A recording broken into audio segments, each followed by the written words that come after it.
Hey, I'm Vera, and I'm a college student. I live with my two friends, Ren and Dina.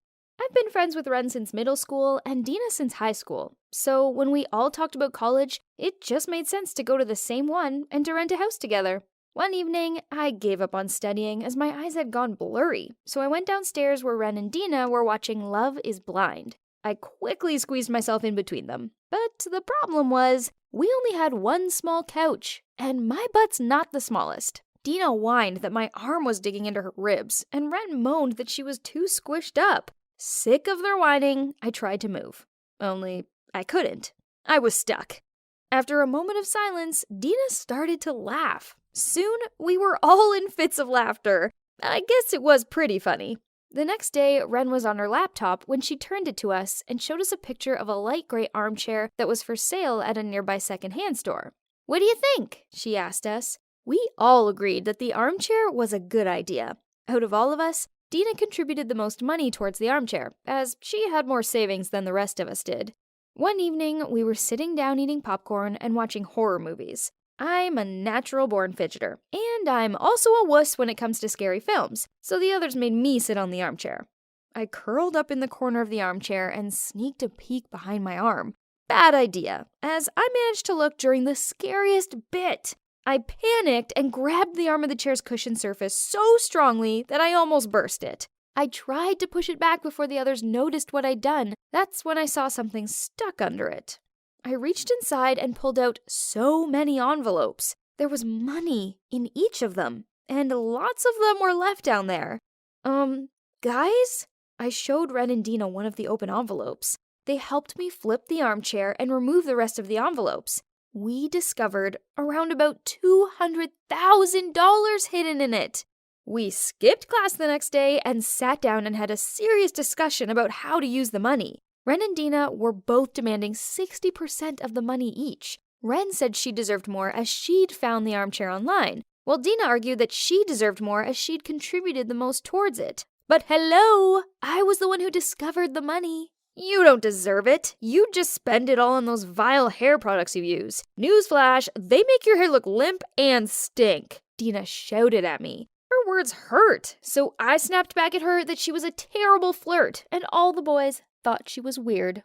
Dina looked so mad that at one point, I actually thought she was going to lunge at me. Ren tried to calm us down, which only made Dina aim her anger at her. Quit being Little Miss Perfect all the time. No one buys your act.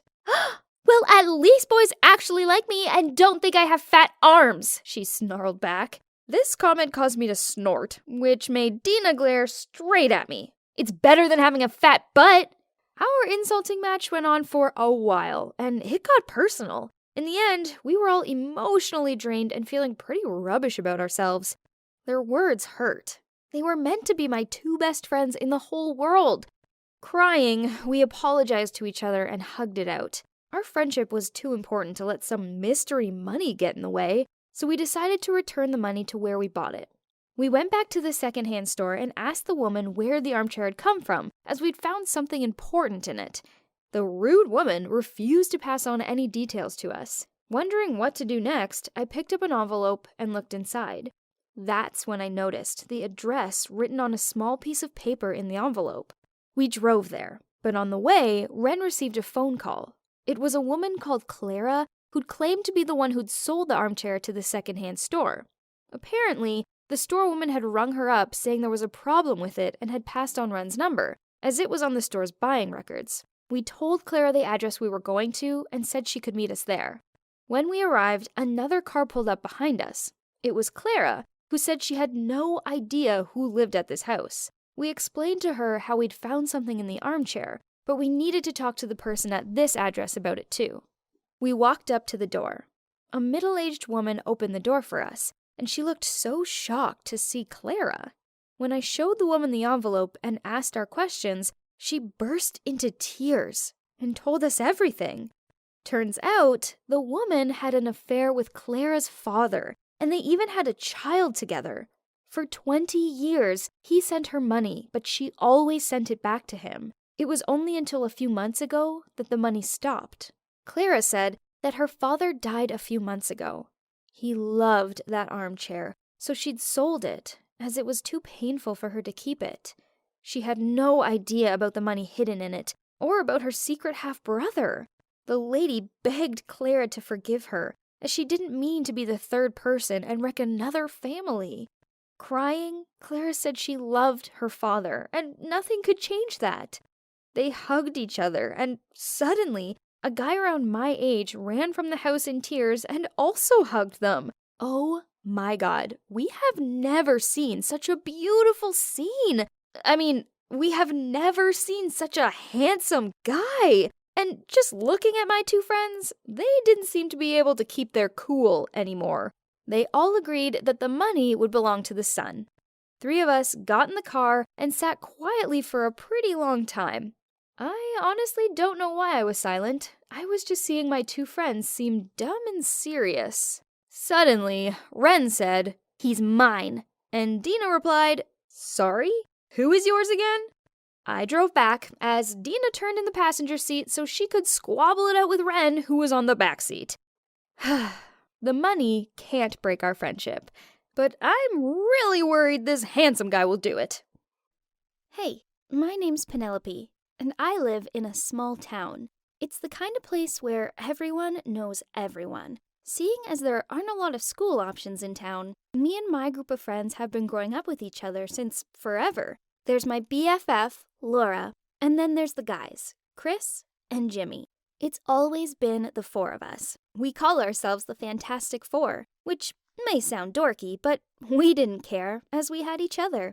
Things changed in our freshman year of high school when one lunch break, Laura walked to our table with this new girl called Gracie. All I knew about her was she'd moved from LA, but this was the first time I'd actually encountered her.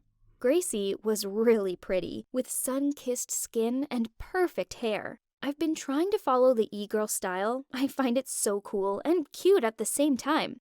Gracie's outfit is definitely my style. That's impressive. And I wanted her whole outfit. I felt so inferior next to her, and it didn't help that Chris and Jimmy wouldn't stop staring at her. Over the next few weeks, Gracie hung out with us more and more, until it seemed apparent she was now an actual part of the group. It did bug me that Gracie was just so effortlessly pretty and likable. She really is graceful and had the vibe of a girl that has lived in a big city. I was secretly super jealous of her. This was made worse by the fact that she was always so nice to me. It would have been so much easier to live with my jealousy if she was a horrible person. Only she wasn't. Why couldn't I be more like her? She's like a better version of me. It's like Gucci versus Walmart. And of course, I'm stuck being Walmart. It's like whatever I did, Gracie came along and did it a million times better. I saved up for ages for this cute oversized shirt, but I arrived at school to see Gracie in the exact same shirt. Worse still, because she's so skinny, she looked adorable in it, while I just looked sloppy. I love to dance, and I do it pretty well, but I've only ever been self-taught since my parents couldn't afford to send me to dance lessons. One time at a party, I was dancing when Gracie started doing this amazing routine alongside me. Turns out, she's had lessons since she was a little kid, and she's an awesome dancer. Worse still, because her body's so amazing, all of the boys were staring at her. I may as well have been invisible. Our friendship group changed even more when, one day, Laura and Jimmy announced they were now a couple. I was happy for them, but I felt like an outsider when I was totally clueless that they've been flirting with each other, while Gracie said it's obvious that they have some kind of chemistry, and that she even helped Jimmy confess to Laura the other day. I felt so upset. I used to be the alpha of the group. Anytime they had any problem, they would talk to me and I'd help them out. I was like Dr. Phil in our team. What happened? Laura and Jimmy stopped hanging out with the rest of the group as much, and only me, Grace, and Chris were left. I'd always had this secret crush on Chris. It's nothing serious, but I always thought that one day we'd end up together.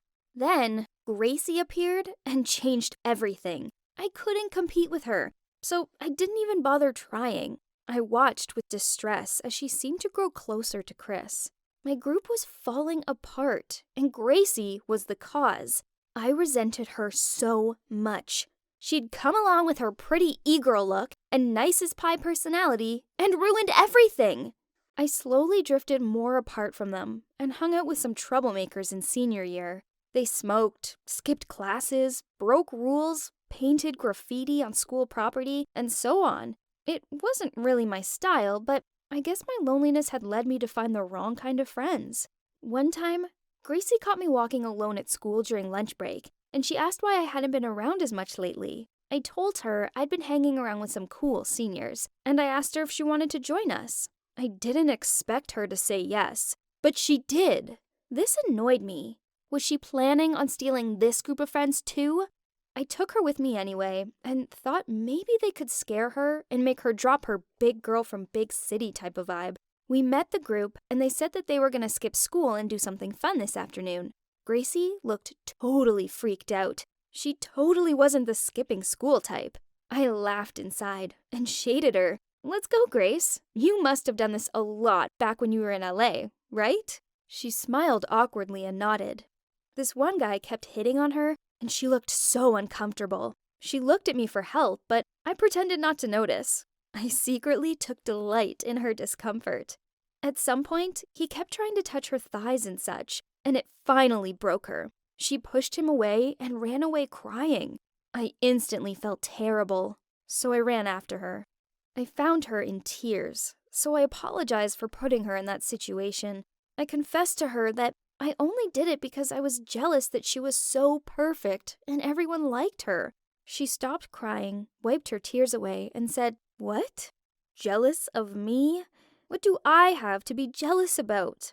Then she smiled and told me that she actually really admired me, of how cool I was and how I got along well with everyone, including boys. She only dressed the way she did because she liked my style so much. She wanted to be more like me. She also hasn't had dance classes. She just knew I liked dancing, so she watched some dance tutorials online before she went to the party so she could impress me. She really wanted to be like me and be close to me. Then I asked, "What about Chris? Are you guys seeing each other?" And she laughed.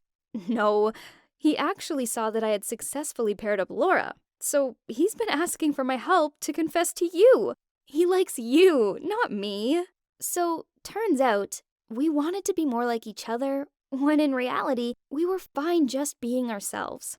Gracie and I are now great friends, and she doesn't dress like me anymore. Instead, she has her own cool style.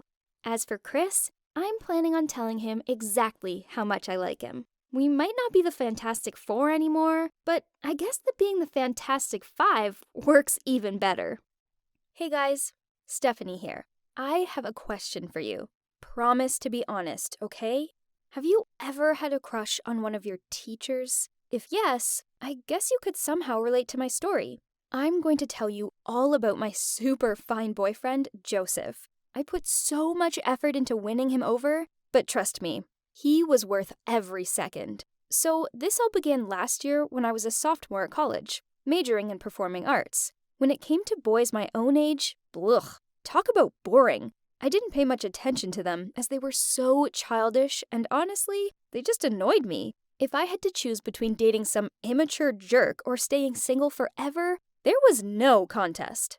One day, I was over at my bestie Susie's place. We've been friends since forever, and even though we now went to different colleges, we still met up loads. As we were eating Susie's delicious homemade burgers, we talked about college, outfits, boys, that kind of thing. That's when Susie told me all about the new professor at her college called Joseph. She described him as extremely handsome, tall, intelligent, sporty, and he owned a motorcycle. He sounded far too good to be true, so I convinced myself there must be a catch. Perhaps he had bad acne, or maybe he had a wife and 3 kids or something.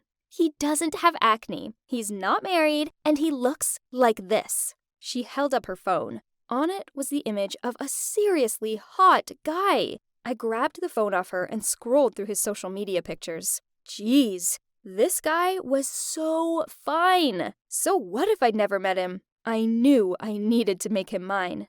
I needed a plan, so I begged Susie to help me out. She thought I was crazy, but hey, she'd been besties with me forever, so she knew I like to go all out on things. She snuck me into class with her. It was economics. Boring, but staring at Joseph was worth it, and his voice was so dreamy. I knew I couldn't just sit there. I needed to make Joseph notice me. After class, I walked over to him, swished back my hair, and in my cutest voice said, "Hey, great class. But there are a few points I'm struggling to understand. Perhaps you could help me out?"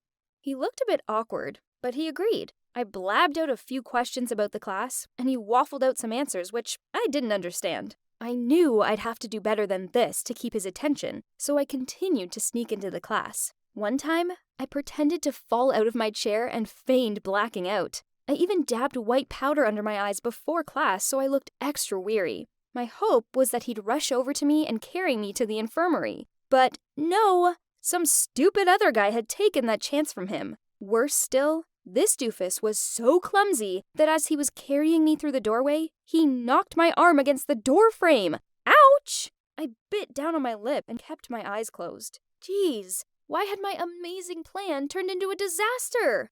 Ugh. I opened my eyes just in time to witness the nurse coming at me with a huge needle. I screamed out, jumped off the bed, and told her I was feeling much better now. Despite my failed plan in pretending to be sick, I immediately came up with another one. One day, I punctured my own bike tire, then pretended to sadly walk my bike to the parking lot and asked Joseph to give me a lift. He shook his head, said he was too busy, then whizzed off on his motorcycle. I stood there speechless. Worse still, I had to walk my bike all the way home. Another time, I waited until it was just him and me left in class. Then, on my way past him, I dropped my books. Then I said, "Oh no! How clumsy of me," as I bent down to pick them up. Oh yeah, I was also wearing my tightest pair of jeans. I didn't think that there's any way he could resist me in those, but he didn't even help me pick my books up. Instead, he coughed to clear his voice, then said, "Can you hurry up, please? It's my lunch break, and I haven't eaten since breakfast." Typical. I was there looking sexy, and all he could think about was his stomach.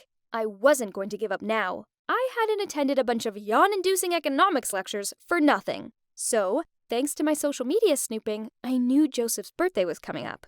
On his actual birthday, I had a class with him. Talk about fate! So, I brought him a cake and made the entire class sing happy birthday to him. Then I announced I had a special birthday surprise for him, and I sang out Louis Capaldi's "Someone You Loved." The rest of the class whooped and cheered, but he just looked down at his desk. Okay, so this was getting frustrating. What did I need to do to get this guy's attention? Jeez, I'd tried everything already. That Friday, one of Susie's college friends was having a party, so I tagged along. I sat in the corner and moaned out to Susie how I felt like I was getting nowhere with Joseph. I just didn't get it. Whatever I did, he just didn't seem bothered. I moaned out, "Susie, should I keep flirting with him?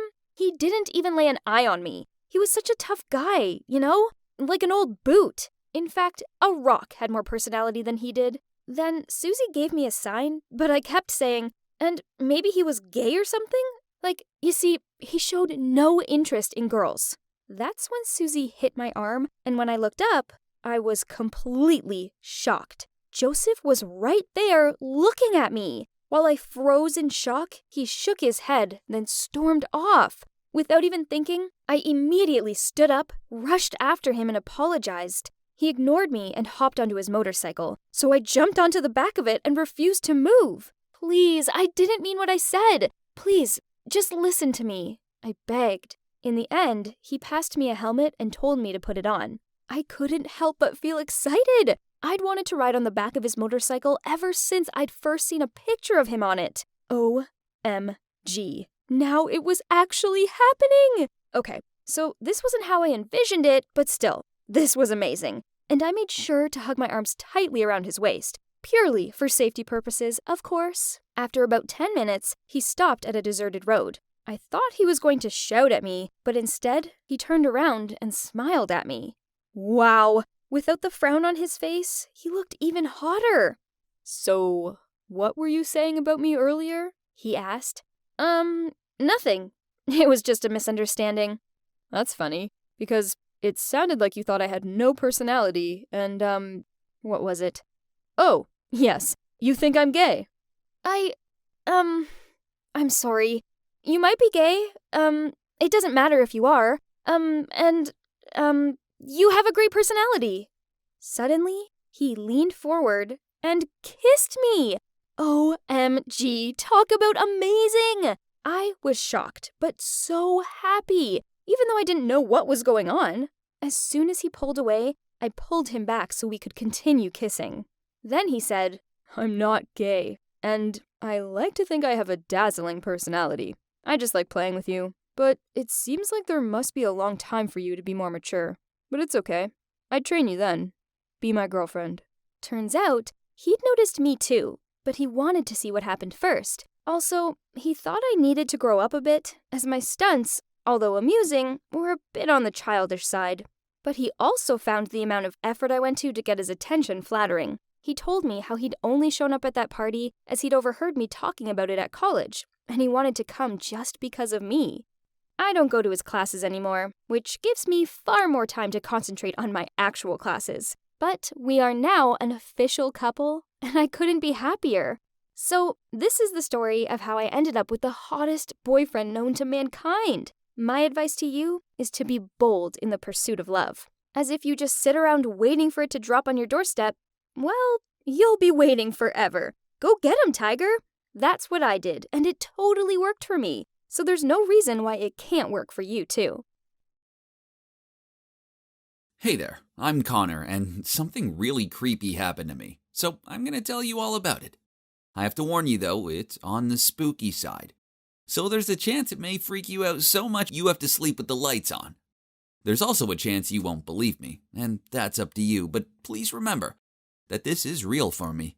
I believe in this stuff, and always have. In fact, I've been obsessed with the afterlife since I was little. I used to have open dreams, where strangers would come and try to connect with me. It was often ambiguous that I barely saw their faces. All I could remember after awakening was just a shadowy or indistinct shape with strange gestures, like a message. When I told my parents about them, my mom made it out that it was all nonsense, but my grandma assured me that there might be some spirits trying to tell me something. She told me not to worry, as most spirits had no intention of causing me harm. Sometimes these spirits would tell me things. Once, one appeared with a dog. Then a month later, my dad came home with a puppy. Then another time, I dreamt that Grandma had passed away. I didn't dare to tell anyone about that dream. I was so scared it would come true. Then, you guessed it, a few months later, she died.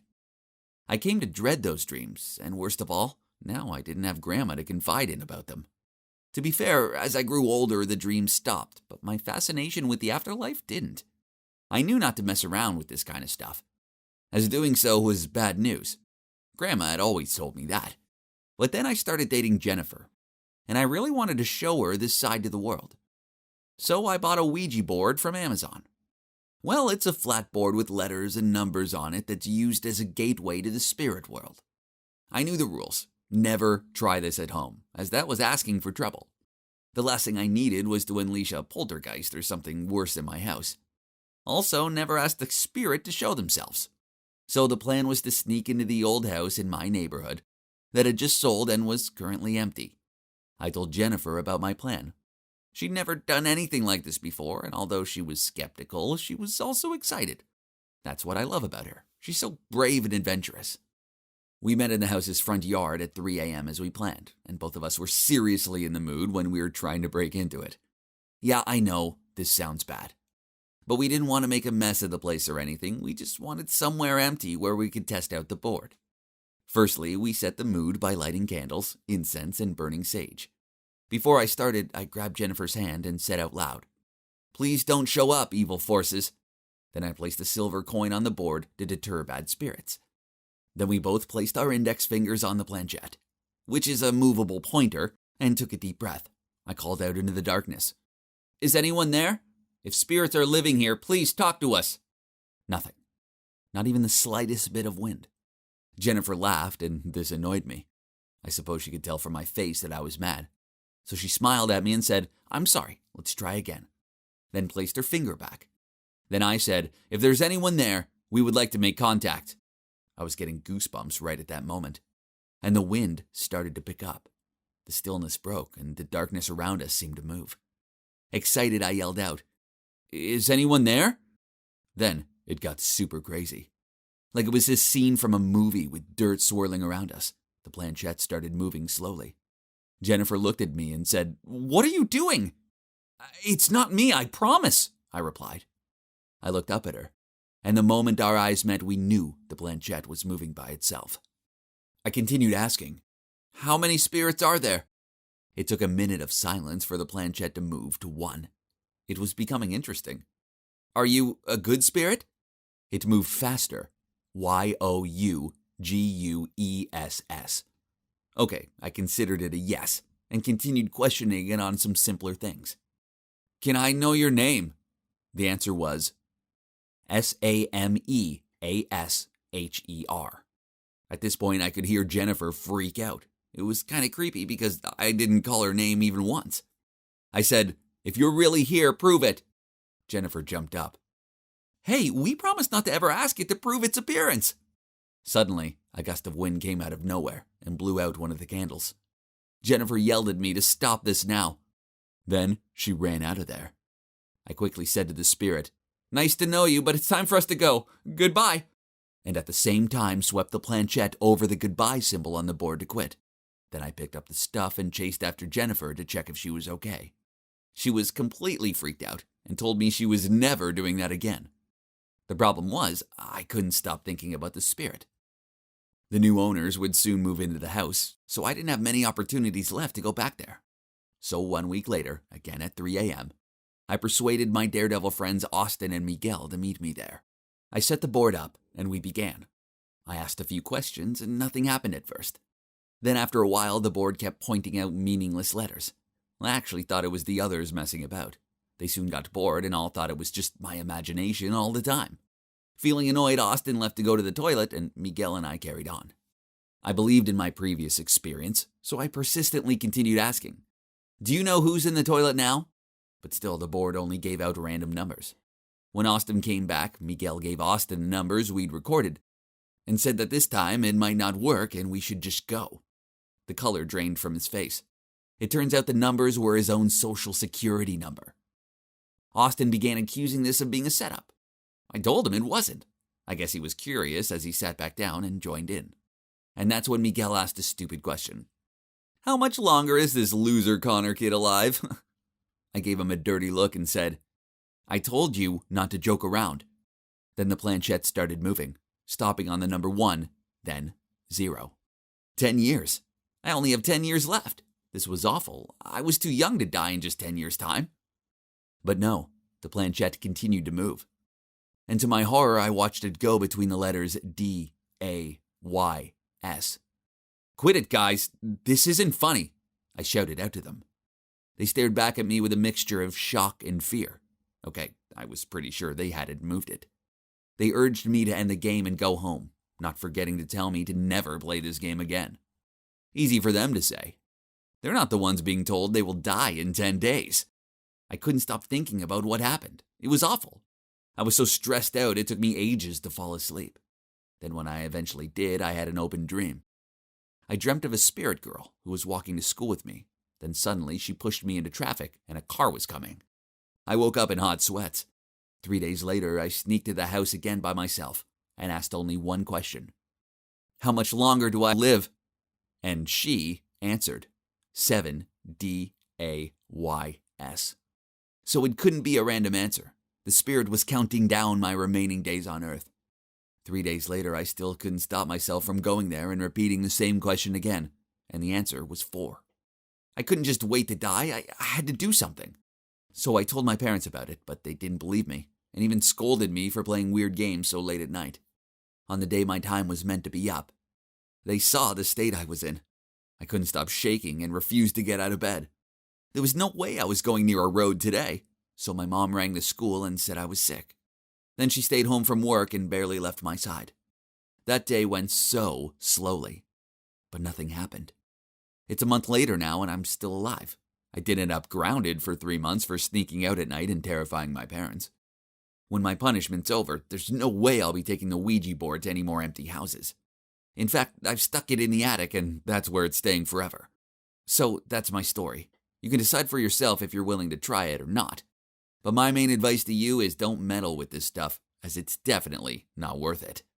My name's Mary. I'm 20 years old, and I grew up with a very strict and religious mother. Every Sunday during church, I would say the same prayer to God. Please, God, help my mother to change into a different person to make my life easier and more comfortable. I never actually expected God to answer my prayers, but then something completely unexpected happened. Living with my mother wasn't easy for Dad and me. She was very strict and always had her ridiculously high standards. As a result of this, she gave us both a long list of daily house chores, and she could turn from a well-tempered woman into a monster at the slightest thing. Once, when I was dusting, I accidentally smashed one of her beloved cat ornaments, and she locked me in my bedroom for a full day. Another time, Dad forgot to take the trash out, so she emptied it into his briefcase. Mom also liked to have us live by her rules. Dinner was at 7 p.m. prompt. Bedtime was at 9:30 p.m. with no room for adjustment. And under no circumstances was I allowed to ever go out with a boy. I mean, come on, I'm a 20-year-old girl. I started dating this guy called Ben in secret. He's such a kind, caring guy, but I knew Mom wouldn't see it that way. So when I went round to his, I had to pretend to her that I was meeting friends. It was difficult having to lie to Mom, and it sucked that I couldn't stay over at his place. I was a grown woman, but Mom made me feel like I was still a little girl. As much as Dad and I loved Mom, her strict rules and temper were getting to us. One time, I overheard Mom yell at Dad, "You're a useless old fool, and I don't know why I married you." I walked into the kitchen to find Dad sighing deeply while staring blankly into space. Turns out, her outburst was all because he'd made toast with the bread Mom was saving for sandwiches. I felt so bad for him, so the next time I was at church, I said my usual prayer to God. I never expected Mom to actually alter her ways, but then everything changed 180 degrees after the terrible accident. My mom had a serious car crash in which the airbag didn't pop out in time. She bumped her head hard and ended up in a coma. Seeing Mom lying there unconscious and helpless was horrible. I prayed to God for her to wake up, even if it meant putting up with her strict rules. I actually believed that she was in this state because of me and my evil prayers. But then, a miracle happened. After 3 whole agonizing months, my mother woke up. Thank you, God, for answering my prayers again. Only my mother was looking at me like I was a complete stranger. Then she said to me, "Sweetie, do you go to my school? As you look familiar." Huh? What was going on? Then, when she saw her reflection in the mirror, she screamed and said, "How am I so old? This mirror's broken." The doctor ran some tests. Turns out, Mom lost all her memories that happened after she was 18. So, in my mother's mind, she's still an 18-year-old schoolgirl. Having a mother with the mindset of a teenage girl was, well, difficult. We had to decorate the spare room with a load of posters of bands from the 80s I've never heard of before. We had to teach her what a laptop was and show her how to use the cooker. Also, she never cleans anymore, and she even steals my clothes. My dad now works a lot, and I'm stuck playing mom to my mom. I once caught her trying to sneak out in my miniskirt and tie-dye t-shirt, and I folded my arms and scowled at her. "You're not going out dressed like that." She got so mad with me and sulked off to her room. OMG. I just realized I was becoming my mother. But she did look ridiculous. She's a 45-year-old woman, not some teenaged girl. But after the initial shock of my mother acting like a completely different person, I began to warm to her. She was funny, super curious, and most importantly of all, she didn't care about rules. Although one time my cell rang, this startled her so much that she grabbed it and threw it in the sink. Yeah, I wasn't overly impressed, but I guess it was kind of funny. She just didn't understand this world anymore. The one thing I did enjoy was having pamper evenings with her. She put scrunchies in my hair and helped me put my mask on. Then we chatted for hours about school, mean girls, and cute boys. Yeah, so, okay, talking about boys with my mom was weird, but it felt like this wasn't my mom at all, but someone new entirely. Then she asked me if I had a boyfriend, and I nodded without hesitation. Now I can comfortably talk about him without being afraid of her judgment. I told her, Ben is so cute, polite, mature, and very talented, and he's so good with technology. Oh, he sounds swell, she smiled. Could you invite him over to show me how to use that face-what's-it thing on the computery thing? I replied, sure, sure, Wendy. This was great. Now, not only could I be open about having a boyfriend, but now instead of feeling afraid of Mom, I was friends with her. Ben came over and helped Mom out with the computer and things. I mean, she still seemed completely puzzled by it all, but he seemed so chilled around her, even when she picked up the laptop and began to shake it in an attempt to get it to turn on. Yeah, the on button helps. I left them to it and went to get orange juice, but then I walked back into the room to see her brushing her fingers through his hair. When she saw me, she quickly pulled her hand away, and I was left wondering if I imagined it. But then later on, when we were watching a movie, she made a big deal of sitting next to him. Did my mom have a crush on my boyfriend? No, surely not. But then, after Ben left, Mom said, "That Ben is so handsome. Unlike that old man that also lives here, he has terrible dress sense and smells like cod liver oil tablets." This shocked me. Poor Dad. I guess it was a good thing he was working away so much, as I don't think he could have dealt with Mom being like this. Then, a few days later, Mom invited Ben over for dinner to thank him for helping her. At that point, I thought that maybe I was just too skeptical. My mother may be childish and impulsive, but she would never be her daughter's rival, right? While I was cooking in the kitchen, the two of them were laughing non-stop in the living room. They told each other endless stories, and it was annoying that my mother kept praising him and jumping up and down like a kid. I had to put on headphones and try to focus on cooking so I didn't have to hear those ridiculous sounds. But when I finished prepping dinner and took off my headphones, the house was strangely quiet. Where did they go? I walked out into the living room to the most horrifying sight. While Ben was trying to focus on the computer screen, my mother was sitting next to him on the sofa, her hands all over him. What the heck? Her hand was moving downwards and touching his thigh. "Stop!" I shouted. Startled, Ben stood up. That's when I noticed sweat drenched his shirt. He stuttered out, I didn't do anything. Your mother." And then he ran away. Needless to say, about my mom, she didn't look embarrassed at all. On the contrary, she turned to me and moaned out, "Thanks a lot, Mary. You scared off my date." I went crazy, threw a mirror at her, and told her to have a long, hard look at herself. She screamed back at me that Ben loved her because of her soul, not her age or appearance.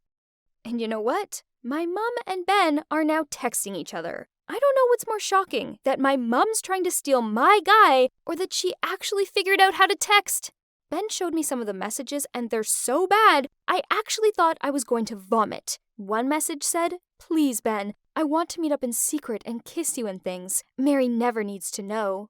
Ben explained to me that he didn't know what to do.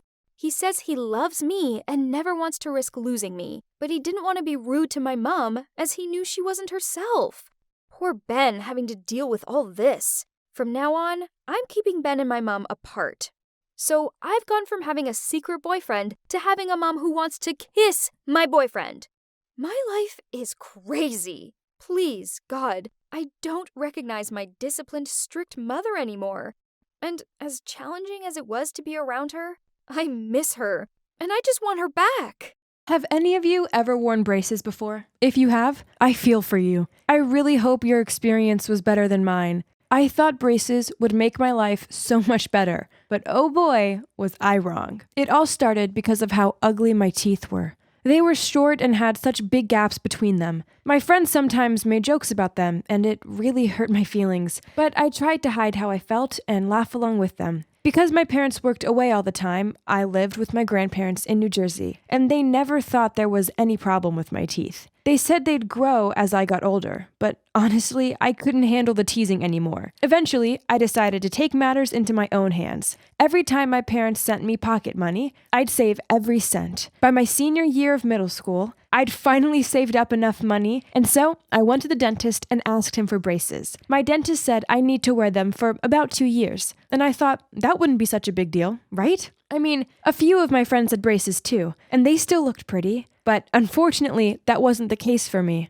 My teeth were so messed up that normal braces just wouldn't cut it. My one friend had recently got these invisible braces, so I asked my dentist if I could get the same ones, but he said I needed something more hardcore. I ended up with black iron braces, and they made me look even uglier than before. How stupid I'd been to think that braces would magically make my teeth better. My friends thought it was hilarious and said I looked like I had train tracks inside my mouth. Everyone was laughing at me, and slowly I started to distance myself from them. Those days were some of the worst of my life, and all I wanted was to run away where no one would know me. So after I graduated from middle school, I persuaded my parents to let me go live with them in New York. I figured that I could start again with a clean slate at my new school. But seeing as I still had 2 years to go with the braces, I needed to make a plan. I didn't want to be the kid everyone laughed at anymore, so I decided to fake being mute so that I could hide my braces. On the first day at my new school, I'd prepared a letter that said I was mute due to oral surgery affecting my larynx, and that I was in the recovery phase, but it could take years to heal. I even faked my parents' signatures. Luckily for me, they were too busy to take me to school on my first day, so everything was going to plan. I thought someone might be at least a little suspicious, but no one asked me about it. And even the teachers gave me sympathy and said everything would be okay, and I'd still do well in my classes. I couldn't believe it. I knew I had to be careful though. So I separated myself from the other kids so they wouldn't try and talk to me. I didn't even eat lunch in the cafeteria because I was too afraid people would see how embarrassing I looked when I ate. I seriously had to open my mouth wide and chew super carefully, and afterwards there was always chunks of food stuck in my braces. But ugly teeth aside, I actually wasn't bad looking. In fact, thanks to the braces, I'd lost 10 kilograms. So my body was looking quite good. If I didn't open my mouth, I was kind of pretty. And because I kept myself separate from everyone, there was an air of mystery about me. After a week or so, a few guys started approaching me, trying to flirt with me, but I just ignored them. I knew if I opened my mouth, it would be game over. I could see they thought I was a bit of a diva, but it was better than revealing my ugly secret.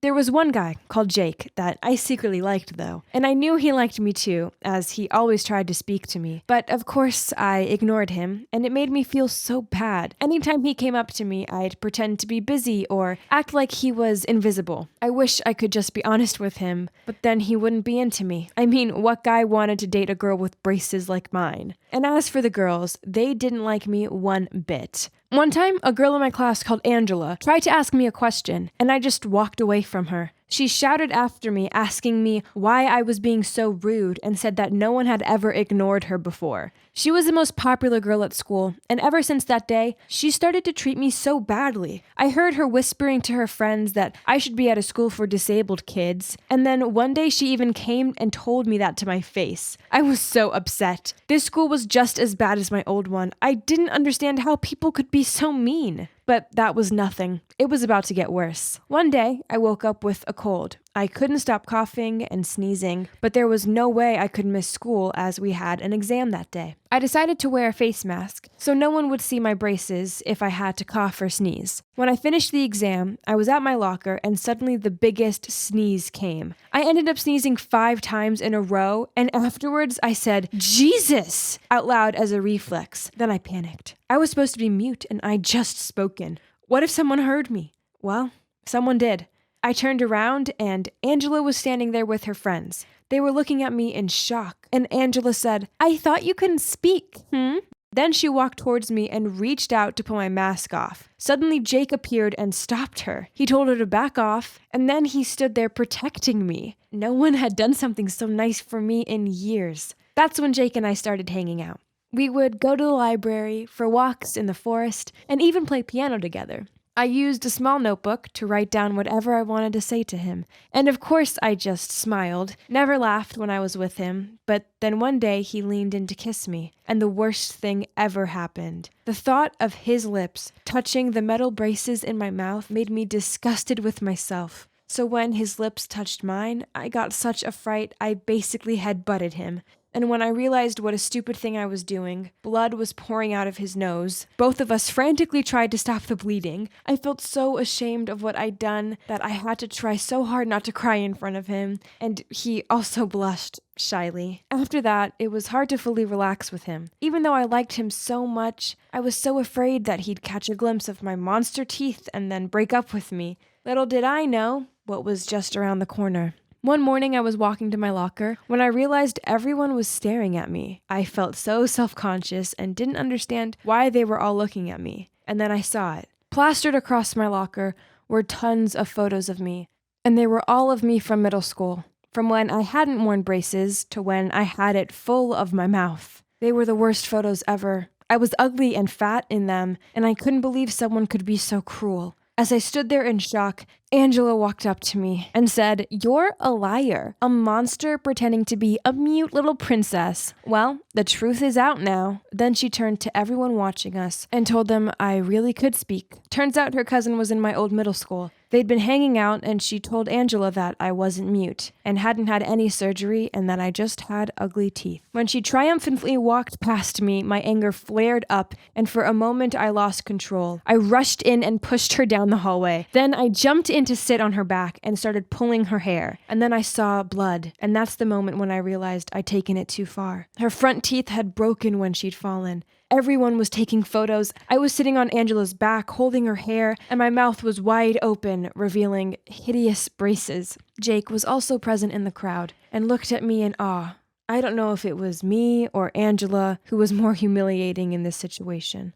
After that, Angela had to wear big black iron braces just like me. The dentist said there were problems with her root canal, so she couldn't have implants. The only solution was wearing braces and hoping that her other teeth would move and fill the gaps. And my parents had to come to the school and apologize. And of course, I was suspended for what I did, not just for pushing Angela, but also the fact I forged my parents' signature. Jake never spoke to me again, which broke my heart. But what hurt even more was what happened a few weeks later. I found out Jake and Angela started dating. I couldn't believe it. I knew Angela was only doing it to get back at me, but it made me wonder, did that mean Jake didn't find girls with braces ugly? Why did I hide mine then? And there's one thing I still want to know. How do they kiss when Angela has a mouthful of braces? Hey, I'm Millie. I'm 14, and I have the biggest crush on my older brother's best friend, Jason. When my brother said Jason and his other friend were staying over that weekend, I was super excited.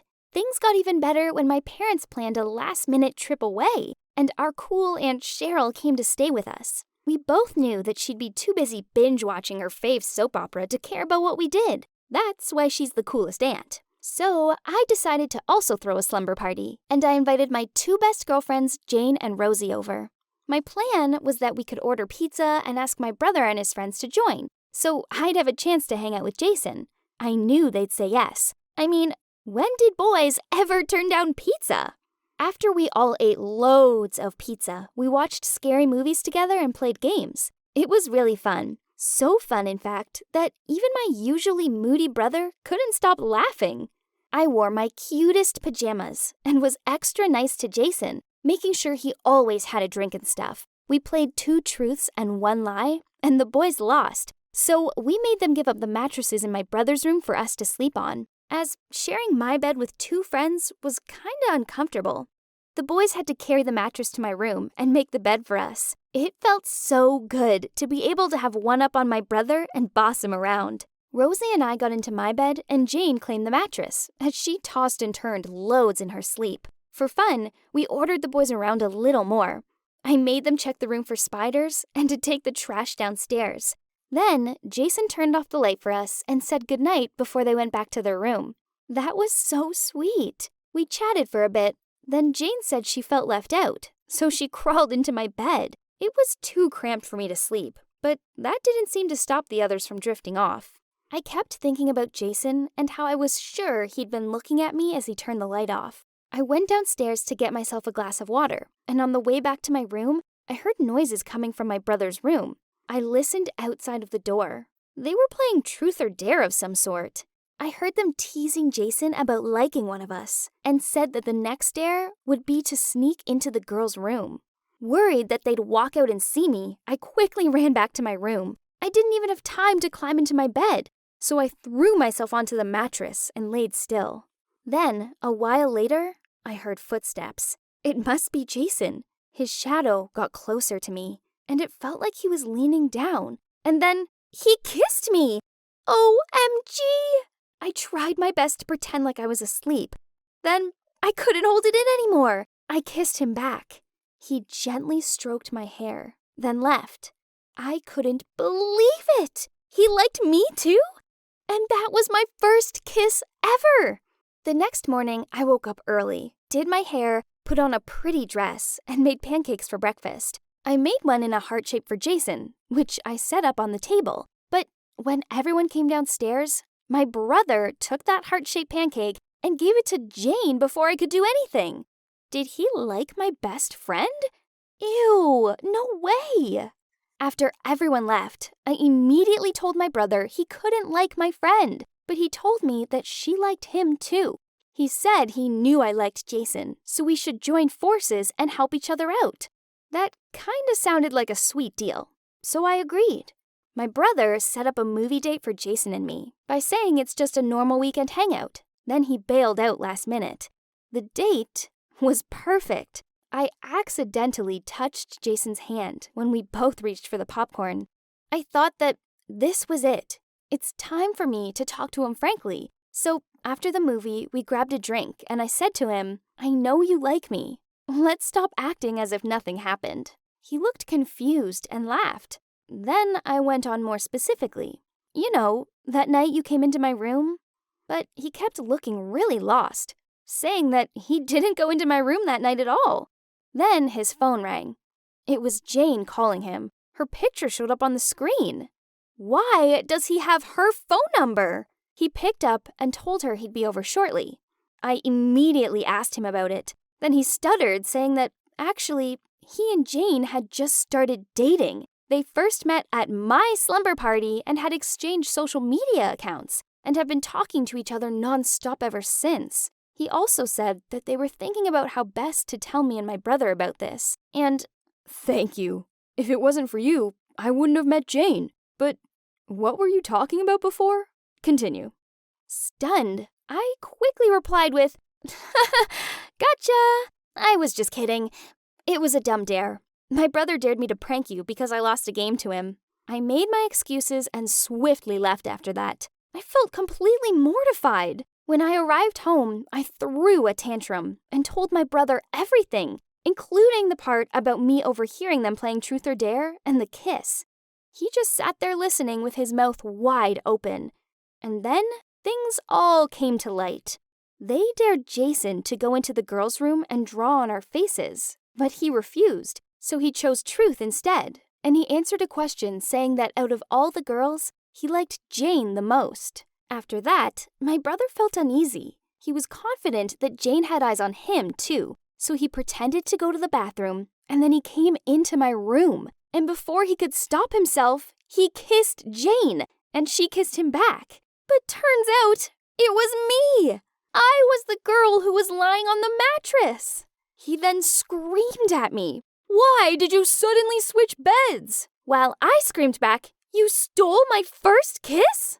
This is so disgusting and awkward. We quickly calmed down and stopped yelling at each other because it's even too embarrassing to fight about. We then swore to keep this a secret till the day we die. And now we have 2 heartbroken siblings who have accidentally kissed each other in this household. Not to mention, from now on, we will have to watch our crushes being all lovey-dovey with our friends, too. This is a nightmare. Can you imagine what it's like to be so pretty that people actually bully you because of it? Most of you are probably thinking that being pretty is an amazing thing, but just wait until you hear my story. I'm Jasmine, and I'm 16 years old. And yep, I am indeed named after Princess Jasmine, because the moment I was born, my dad said I looked exactly like her. So growing up, I was naturally very pretty, and the older I got, the more the boys chased me. But I was oblivious to this. Just because I was pretty didn't mean I was arrogant about it. In fact, I was a very caring kid. I always liked to help people in my class and really didn't care about the way people looked. I wanted to help everyone. One time in 3rd grade, there were 3 boys fighting, and I went to help them. But to my complete shock, they were fighting over me.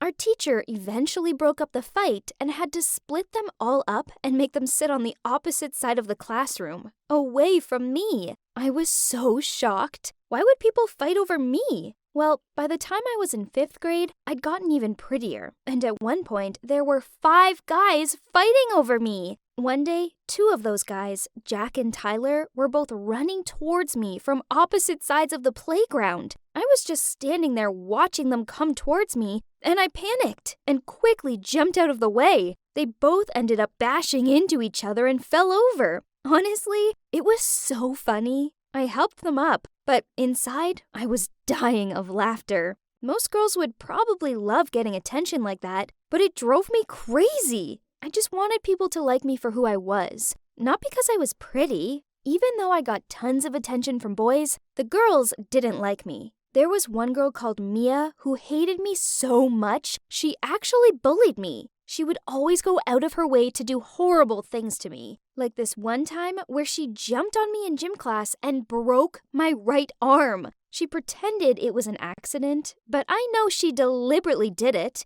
And obviously, I use my right arm for everything, so it was torture. I cried so much because for months I couldn't write anything, and writing was my most favorite thing in the world. And that wasn't the only horrible encounter with Mia. One time I was at the park with my big brother, and he left me alone on the swings so he could go hang out with his friends. As soon as he was out of sight, I saw Mia heading towards me. She looked angry, and I quickly closed my eyes because I was so scared. I thought she was going to hit me. But suddenly, I heard someone running, and I opened my eyes just in time to see my brother grab her arm to stop her from hitting me. He was protecting me, but then he took it too far. He hit her in the face so hard, he knocked her front tooth out. She was screaming and crying, and my brother just grabbed me and made me run out of the park with him. After that, Mia didn't bother me anymore. I moved up to middle school and never saw her again, but my life didn't get much better. You see, at my new school, the uniforms were so ugly. I went from being the pretty girl to a complete tomboy. We had to wear these red polo shirts with baggy nude pants. Honestly, it was not a good look for me. Sure, I was glad not to be the girl guys were fighting over anymore, but I didn't like feeling ugly in the uniform. Then, when we had the school dance, we were finally allowed to wear whatever we wanted. I decided to wear my favorite little black dress that showed off my curvy body. As soon as I walked through the doors into the dance, all eyes were on me. I couldn't believe how much of a difference my outfit could make. All the guys kept trying to get my attention, but I just wanted to dance. It was such a fun night, but the next day was crazy. I got to class and we had to hand in our essays. I went to give mine to the teacher, and when I was walking back to my seat, a girl called Paloa stopped me and said, "Jasmine, everyone knows your melons are fake. You had plastic surgery, didn't you?" She said it so loud, and everyone started laughing, even my friends. I was so embarrassed and just ran out of there crying. Why would she say something like that? To make matters even worse, when I eventually came back to my desk, I noticed someone had messed with my artwork. I love drawing, especially Dragon Ball characters, and I'd drawn a Goku that morning. Someone had ruined it by drawing fake boobs, and then underneath they'd written, "You are so fake." I honestly wanted to run out of there and never go back. People were being so mean. Suddenly, a guy called Peter, who was always quite horrible to me, grabbed the drawing and ripped it up. I didn't understand how people could treat me like this. The rest of my middle school life was pretty much the same. I felt miserable, and I thought finally high school would be better. But on my first day, I was sitting alone and I heard a group of girls whispering about me. They were all really pretty and popular, and I tried to ignore them, but 2 of them came over to me and sat on either side of me. I felt terrified, but suddenly one of them said, "Oh my God, you're so pretty. How come you're eating all alone? You can come sit at our table because you're pretty enough." After my middle school experience, I was so happy that people were being nice to me again. Soon I started hanging out with the pretty girls all the time, and the leader of the group, Ashley, she asked me if I had a boyfriend. And when I told her I didn't, she laughed and said, "Don't you worry, we'll find you one." But I didn't want them to find me one, because the more I hung out with them, the more I realized that the guys they liked were total troublemakers, and I wasn't interested in those type of guys at all. After a few weeks of hanging out with them, I realized they were too much. I didn't want to spend my days gossiping and being surrounded by drama. Just because I was a pretty girl didn't mean I had to hang out with the pretty girls. I heard there was a new kid at school, and the girls were all making fun of him for some reason. I didn't like what they were saying about him. And so the next day, I decided to go introduce myself and see if he was okay. Well, I have no idea why people were making fun of him. He was gorgeous. Drop dead gorgeous. But he was so shy, and so I just sat on a table near him and stared at him nonstop. I eventually plucked up the courage to go and introduce myself. "Hi, I'm Jasmine," I said. "Nice to meet you." Then he said, "I'm Chris. Hi." And after that, we got chatting, and I couldn't believe how much we had in common. I could see everyone staring at us chatting, but I didn't care. Chris said he'd worried that no one would want to be his friend, and I told him that I would be. After that, we started hanging out every day, and I quickly fell for him. He was kinda nerdy, but I liked that about him. One day, before Valentine's, he asked me what my favorite candy was. Then on Valentine's Day, he surprised me with flowers, a box of chocolates, and a teddy bear. Then a few days after, he gave me another surprise. He'd ordered all my favorite candy, Skittles, Sour Patch Kids, and Airheads. I was so happy. It was the most romantic thing anyone had ever done for me. And he wasn't interested in me just because I was pretty. He actually cared about me. We started dating soon after that, and then I had my first kiss. It was kind of funny because I'd never kissed anyone before, so I had no idea what I was doing, but it felt nice. And after a while, I really got the hang of it, and now we're so in love. It's been 7 months since we started dating, and I never could have imagined my life could be so good now. We're even planning to get married in the future. I know we're still young, but when you know, you know. Hi everyone, Jack here. I'm 17 and I live with my mom, dad, and sis. We're pretty much a normal family. I suppose I do okay at school. I'm not super popular or anything, as I am a little on the shy side, but I'm not unpopular either. I'm really good at sports studies, and I definitely want to pursue this further when I go to college and stuff. Anyway, I want to tell you about my best friend Danny, and the girl of my dreams, Amy. I first met Danny at the age of 10. We were both at the local pool, and back then, I was energetic and, well, I did a lot of stuff without thinking it through. I started splashing about in the pool, and soon I realized I couldn't put my feet on the ground.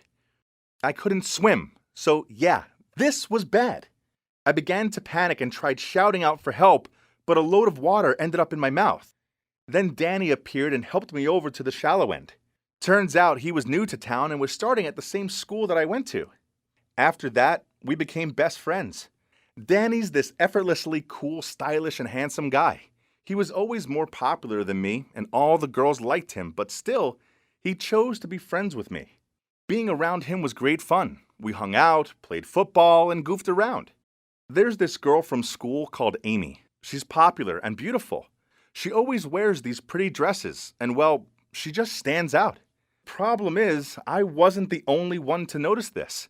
Practically every boy at school had a crush on her. I didn't think I stood a chance with her, but then the school picnic happened. I ended up in the same group as her, so I went over to her and tried to talk. I felt so nervous that I couldn't get any words out. Then I tripped over a branch and accidentally fell into her arms. In that moment, I imagined we looked into each other's eyes and she could see how much I liked her. Then we'd kiss and date and marry and live happily ever after. But yeah, that wasn't reality. In real life, I was stiff as a log and was so embarrassed. I quickly snapped out of it, got up and muttered out, "Sorry." She giggled and said, "No problem. I hope you didn't hurt yourself." Amazingly, we started chatting after that. Things quickly changed between Amy and me. We talked a lot on Messenger, and I often sat with her at lunch. She was so fun to be around, and I loved spending time with her. Then we started dating. I often had to pinch myself to convince myself that yes, I really was dating the most beautiful girl in school. We both loved nature, so we often spent our weekends going for walks and exploring new places.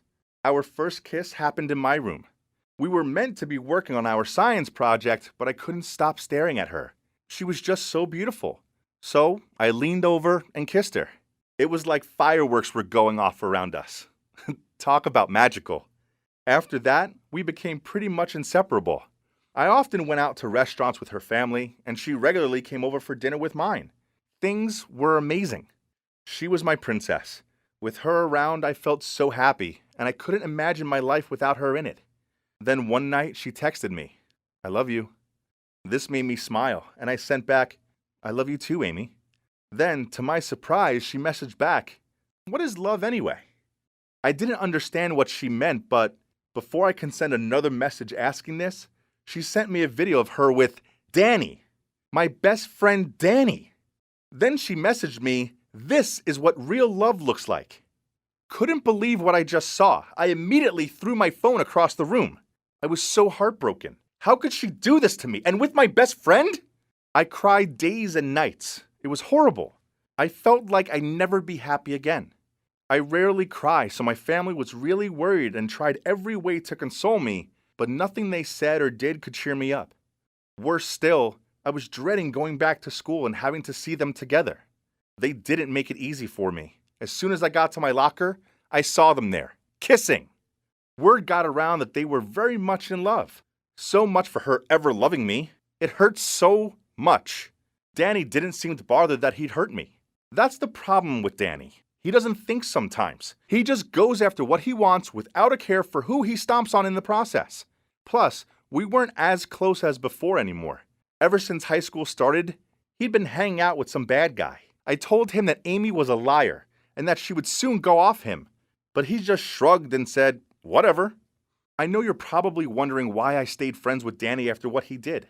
I guess I'm too nice, but I just couldn't break our 7-year relationship over this. It was bad enough I'd lost the love of my life. I couldn't afford to lose my best friend too.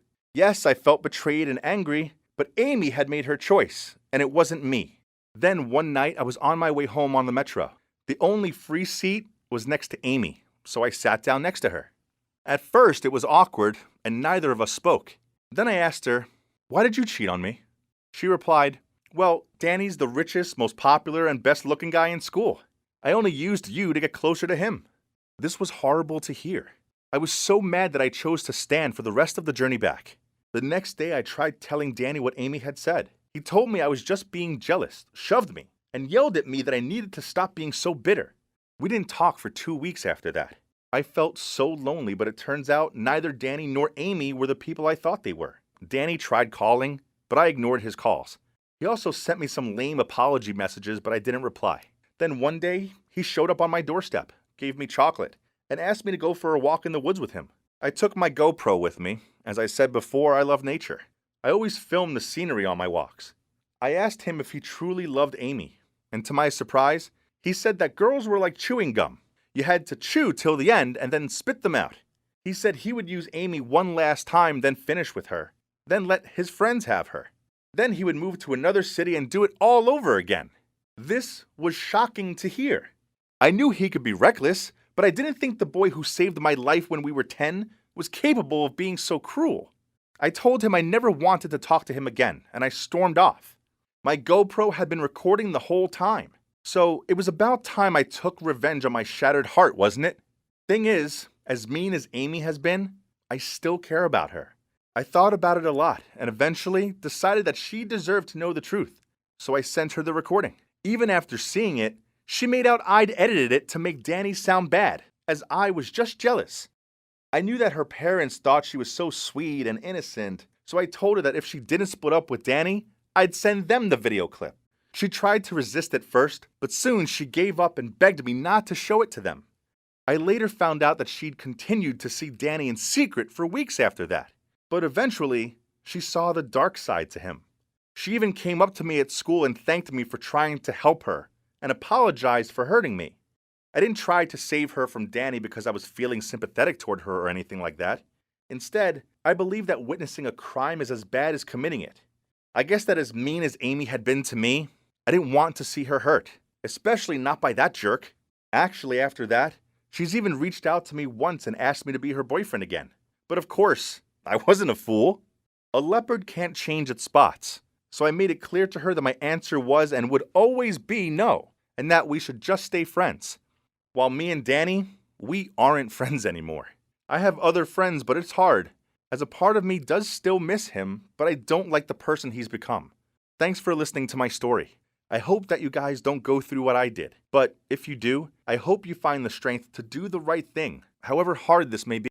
Hi, I'm Sarah, and I'm here to tell you how my not-so-small problem changed the course of my life. When it comes to butts, well, there are lots of names for them, such as tush, behind, backside, bottom, and so on. Trust me, I've heard them all, countless times. You see, I have a big butt. In proportion to the rest of me then, well, it's undeniably massive. My mom and dad both have pretty big butts, so combine both of their genes together, and you end up with me. Ever since I was a little kid, strangers passed comments on the size of my butt.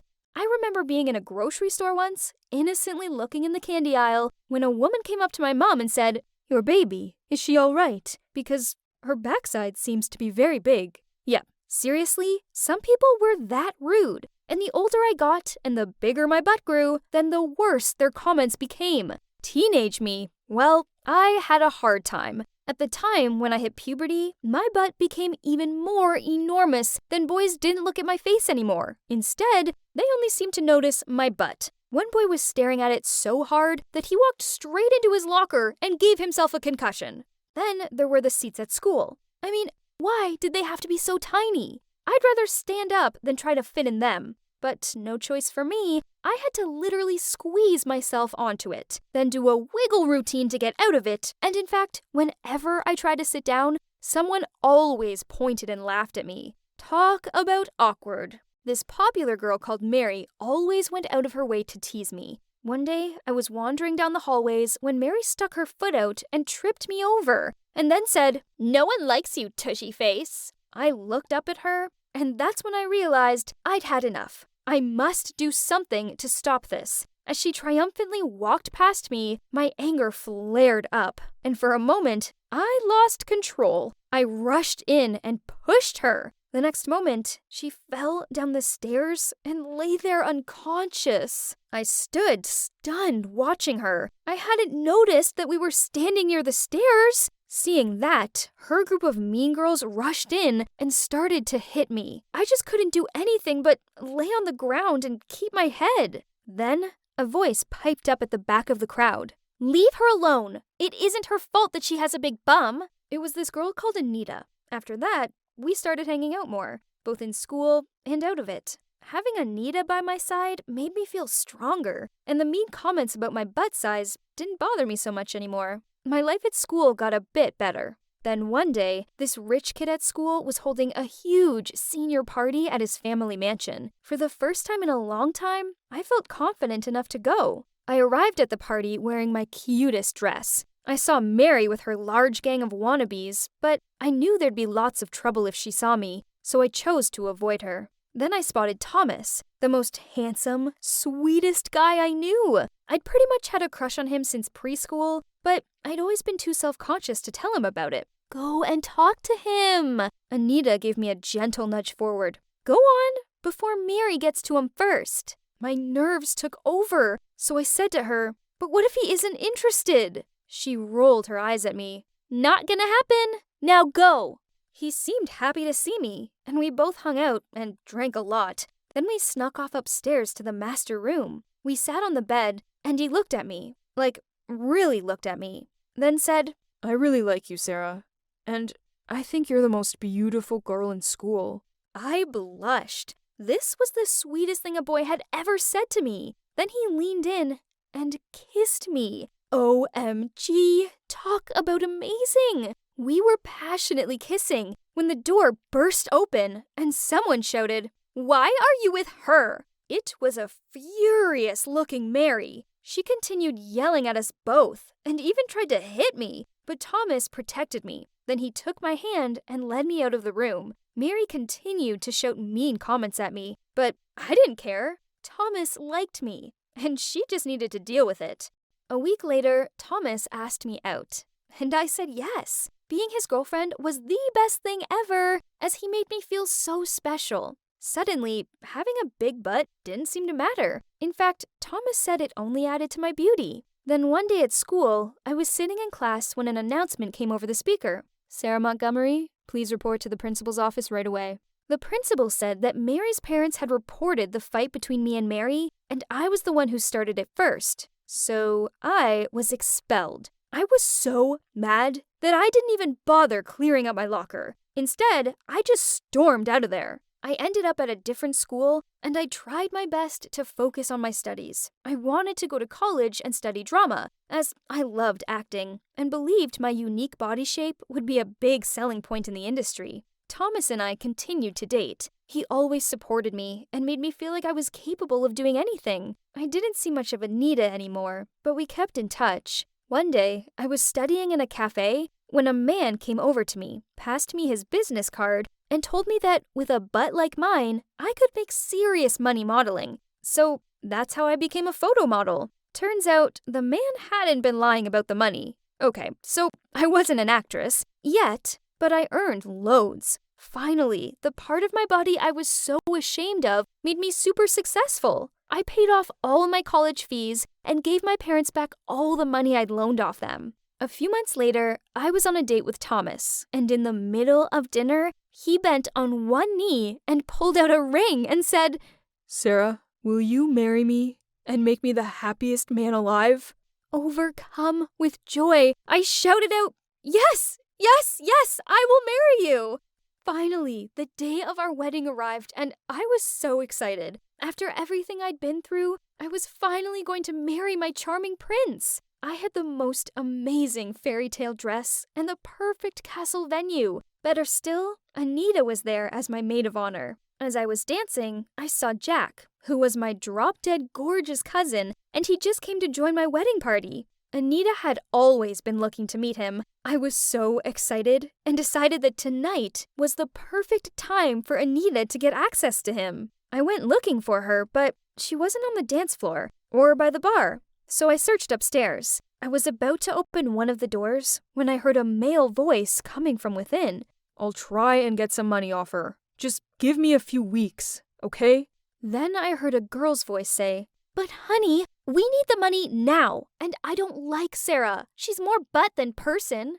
Then the guy said, "You know I don't love her. I only love you." I looked through the crack in the door and saw the two of them kissing. Then I registered who they both were. It was Thomas and Anita. My new husband was kissing my best friend on our wedding day. Angrily, I ran into the room and threw my shoe at Thomas's head. Unfortunately, he ducked in time. Seeing me, Anita was extremely terrified and immediately ran out of the room, leaving just me and Thomas there. I shouted at him, "You're a jerk! Anything to say, huh?" Thomas looked at me in panic and confessed to me all. So Thomas told me how he'd liked me back in school, but over time, his feelings for me changed, and he found himself falling for Anita. He was going to break up with me, but then I ended up being successful. Seeing as he'd been the one supporting me, he thought it was only fair that he got a share of my money. So him and Anita constructed this whole wedding plan to take half of my money. I was so shocked. I had to sit on the ground. My heart felt like it was shattering in my chest. Then I opened my mouth and screamed at the top of my voice. I ran out of that place crying, and the wedding was canceled.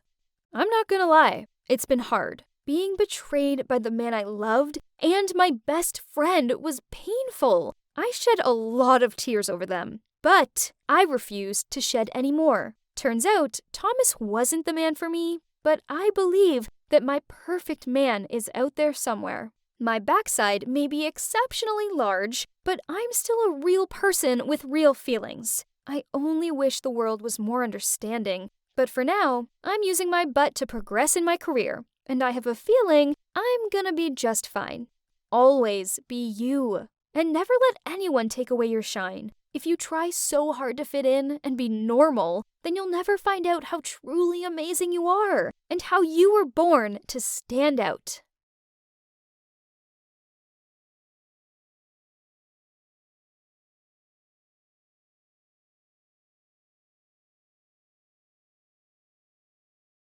Hi, I'm Nicole. I grew up in a small town. You know, the kind where everyone knows each other's business. Don't let my pretty appearance and feminine ways fool you, as I'm a tough cookie. But my best friend Dominique, well, she lets people walk all over her, which really annoys me. I always went out of my way to protect her, but I never expected to lose her as a best friend. Dominique and I met way back in kindergarten. This other girl was teasing her about her pigtails, so I stormed over there and pushed her into a muddy puddle, which resulted in her running off in tears. Dominique gave me the sweetest look and shyly thanked me. After that, we became pretty much inseparable. We pinky promised each other that we'd always be there to protect each other, and we'd never date anyone, as boys were stupid. But then, high school happened. Dominique grew prettier and prettier, which meant lots of boys liked her. But she had the worst taste ever in boys, and she always went for guys who took advantage of her sweet nature. There was this one jerk from school called Brandon. He thought the world revolved around him just because he was okay looking and good at sports. Geez, he was the worst. Anyway, he made sure everyone knew about the lame party he was having. Dominique and I were standing by her locker when Brandon came and talked to us. After he left, I looked at Dominique. She turned as red as a lobster. I knew that look. She clearly had a crush on him, and I, as always, had to protect her from the latest jerk. I arranged to meet Dominique at the party. I arrived to find her standing in the corner chatting to Brandon. Ugh!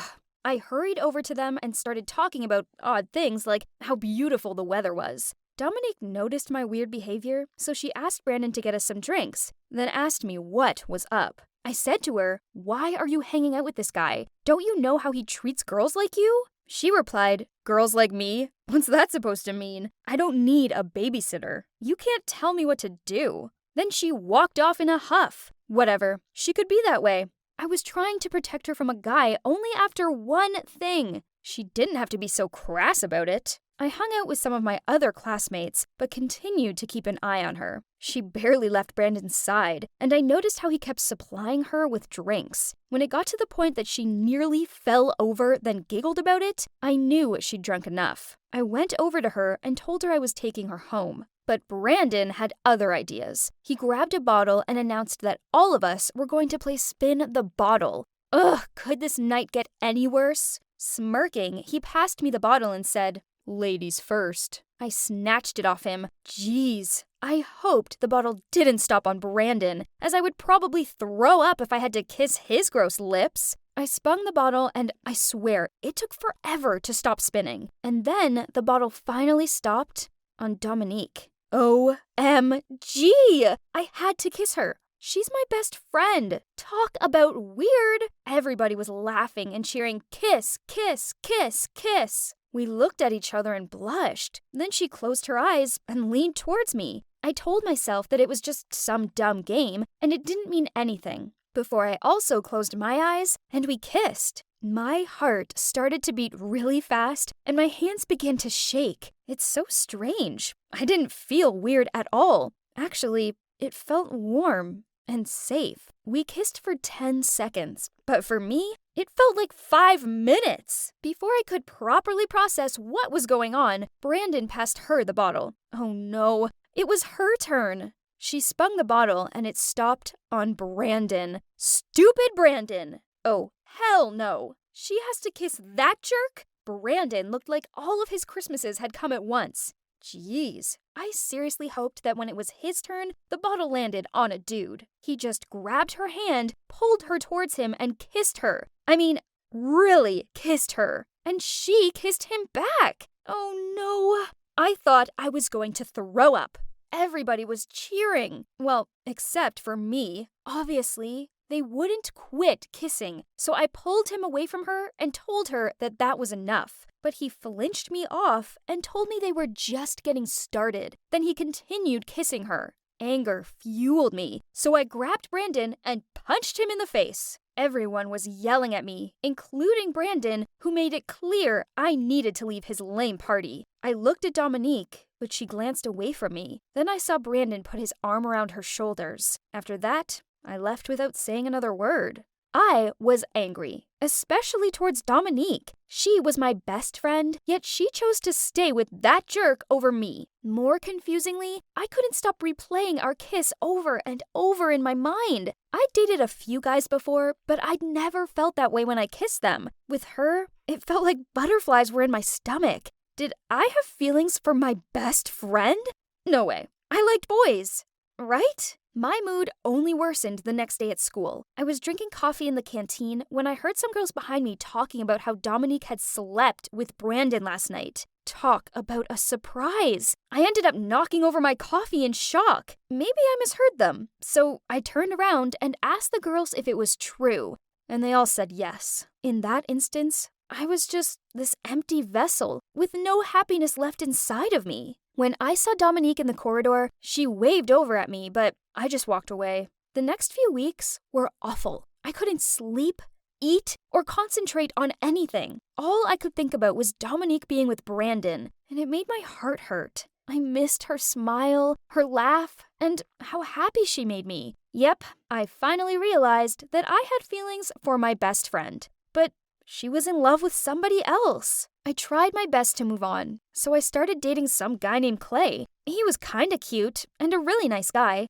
Clay was great and all, but I missed Dominique like crazy. Then one day, when Clay was round at mine studying, there was a knock at the door. To my complete shock, I opened the door to see Dominique standing there. I didn't know how to react. Part of me was so happy to see her, but she caused me so much pain. So I abruptly said, "What do you want?"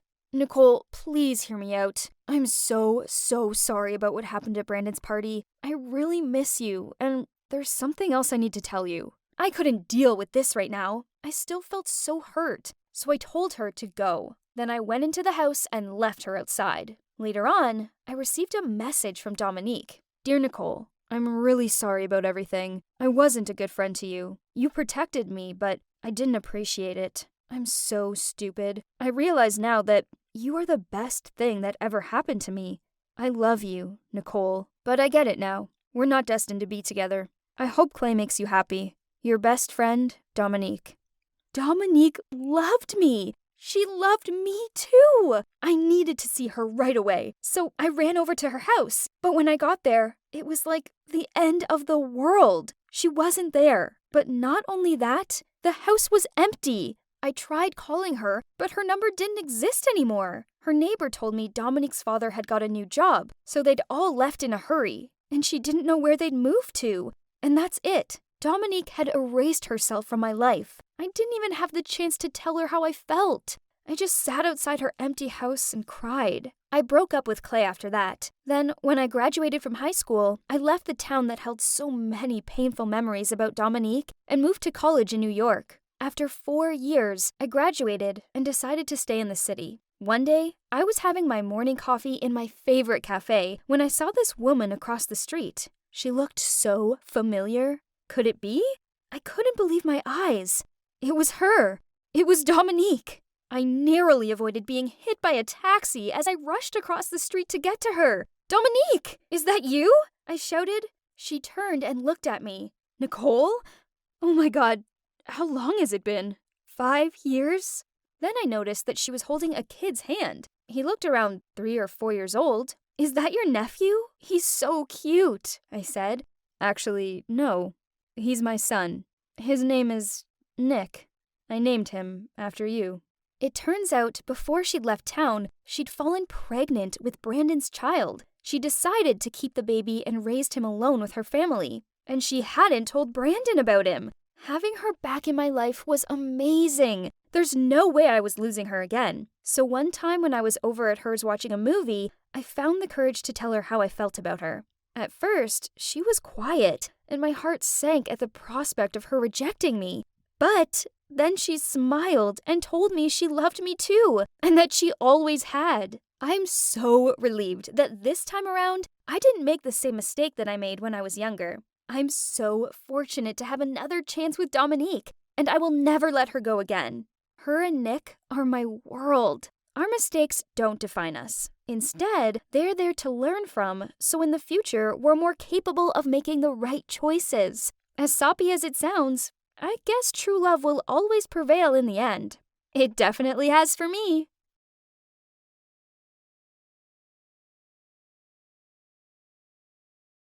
Hello, everybody. I'm Caitlin. My short height and young looks may make me look like a kid, but appearances can be deceptive. I'm actually 34 years old. I know it sounds crazy, but it's all down to my super rare condition called Turner syndrome. It's a disease that only females have.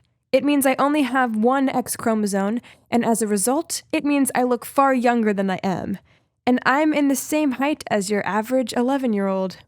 So even though I'm an adult, I pass for a kid. You may think this sounds great.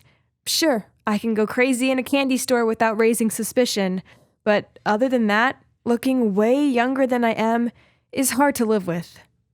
I'm the oldest of 3 kids. My bro Jeremy and sis Dayla may be younger than me, but because of my condition, they both look older than me and they tower above me. I'm going to take you back to when I was 16 and my parents noticed that not only did I look younger than Dayla, but I was shorter than her too. I told myself it was nothing. I was just a slow developer, that's all. But my mom thought otherwise, so she dragged me to 7 different doctors. Then voila, one of them diagnosed me with Turner syndrome. Naturally, neither me nor my family had ever heard of this condition before. I mean, come on, a disease that makes someone stay young forever? It sounds like something out of a movie. Relax, I'm not dying or anything, but it does mean I'll never look like an adult. I realize people spend a bunch of money to look young, yet here I am, doing it without even having to try. But trust me, looking like a little kid when you're not one can be problematic. For instance, high school was a nightmare. I had this one friend called Alice. At first, we were pretty inseparable, but as time passed and she aged and I didn't, she began to single me out and join the other girls in making fun of me. They pretended to make baby crying noises when I walked past them, and one of them even put a baby doll in my locker with a picture of my face stuck to it. I stopped being friends with Alice after that, and watched on with sadness as other girls my age started dating boys, but no guy ever noticed me. Like seriously, they literally didn't notice me, especially the tall ones. And for the few that looked down and saw me, well, they made corny jokes like, "Hey, Caitlin, how's the weather down there?" And, "Someone better call kindergarten as they're missing a kid." However bad the teasing got, Dayla and Jeremy were always there for me. From cheering me up when I felt down, to passing me the cookie jar off the top shelf. I may be small, but I'm determined. So I made it to college and ended up qualifying as a teacher. On my first day of my new job, I was extremely nervous, but I reassured myself that I could do this. On seeing me for the first time, my students were surprised and clearly confused. One of them spoke and said, "Excuse me, little girl, are you lost or something? Where's your mommy?" Wow, the nerve of that girl. As if she just said that. I decided to take a deep breath and said, "No, I'm your teacher. I may look like an 11-year-old child, but I assure you that I'm not." They all snorted and laughed, and one kid said, "Yeah, right." So I passed my ID card around the class. I couldn't help but smile as one at a time they looked down at my ID with shocked faces. Priceless. During my first class, I taught my students about Turner syndrome so they could understand it. After that, they were respectful toward me. Apart from this one boy who clearly viewed himself as the class clown. Then he said, "You know, maybe next time you should wear a chipmunk outfit, or maybe an elf costume because that will totally fit you." The whole class laughed. So I gave him 4 weeks detention. I can assure you there was no laughter after that, nor did anyone make any comments about my condition again. One lunchtime, I was sitting in the staff room when the science teacher named Henry came over and sat next to me. Then he smiled and said, "Hey, how's your first week going?" Talk about handsome. My legs instantly felt like a jelly. We started talking about my condition, and he was very sweet about it. "I don't mind. I studied Turner syndromes before. It's okay because I like you. It's who you are." His words made my heart flutter. He was so sincere and kind. We started hanging out more, and then we started dating. Don't tell anyone, but sometimes I found him so irresistible that I couldn't resist kissing him in the janitor's closet. Of course, my condition caused us some problems. One time, Henry and I were in a bar. I asked the bartender if I could have some vodka. He said, "Sorry, kiddo, you're too young to have some alcohol." Even when I showed him my ID, he still wouldn't serve me. Unbelievable. Another time we were kissing on a bench in the park. It was so romantic. Until some old lady screamed at us, "You sick pervert! How can you kiss a little girl?" To make it even more awful, 2 police officers showed up and I had to explain myself to them and show them my ID. Luckily, they believed me, and Henry wasn't arrested, but the old woman continued to give Henry dirty looks. Then, just when I thought things couldn't get any more awkward, we popped into the grocery store. Henry had just passed me the cereal, which I was too short to reach, when I heard someone behind me say, "Caitlin? Is that you?" Oh boy, I recognized that voice. I turned around and, yep, it was my old childhood friend Alice. She smirked and said, "Wow, you haven't changed a bit." But I'm not surprised. You never change. I replied, "Don't you have somewhere else to be? I'm hanging out with my boyfriend." She gave a shocked look as she looked at Henry. "Wait, you're dating her?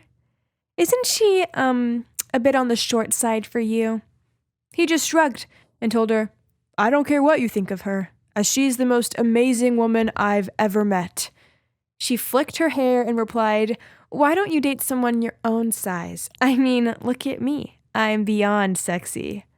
"Yeah, from space." I rolled my eyes. Everyone in the store started laughing at her. Now look who's embarrassed. You know what they say, payback's, well, you know the rest. Regardless of all this drama, Henry stuck by my side and continued to support me. He even arranged for our families to meet. We met up in a restaurant. When Henry's parents saw me, they were kind of surprised. His mom greeted me with a hug, but his dad just glared at me. My parents keep asking Henry questions while Dayla and Jeremy chatted with Henry's twin sisters about sports. Things were going fine until out of nowhere, Henry's dad slammed his hand on the table and said, "I can't take this anymore. You shouldn't date my son. He's too good for you. Your shortness is going to ruin his life."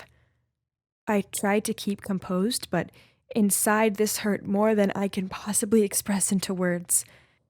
Henry stepped in and said, "That's enough, Dad. You can't treat people like that just because they're different. Shame on you." Then he got down on one knee and took a ring out of his pocket. "Caitlin, I love you, and I always will. So will you do me the great honor of becoming my wife?" At first, I was speechless, but then I found my words and said, "Yes, yes, yes, I will marry you." I was crying with joy, and my family and his mom were clapping and hugging each other. But then Henry's dad shook his head in disgust. Then he stormed off. On our wedding day, Henry's dad refused to show up. I felt so bad for Henry, but he told me we shouldn't let his dad's bad choice ruin our perfect day. I was about to walk down the aisle when his dad burst into the room. Oh no, was he going to ruin the wedding? Everyone was staring at him, and I thought I was going to collapse from the shock of it all.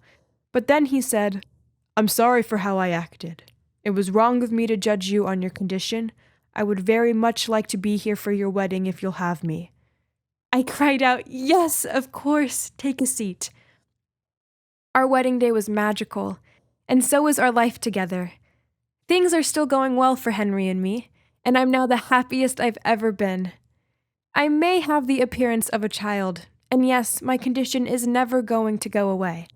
But my life as an adult is amazing, and this is all thanks to the remarkable people I have in my life. I'm so fortunate to have them supporting me, and with them by my side, I'm able to find my inner strength and conquer any obstacles that get in my way, however big they may be.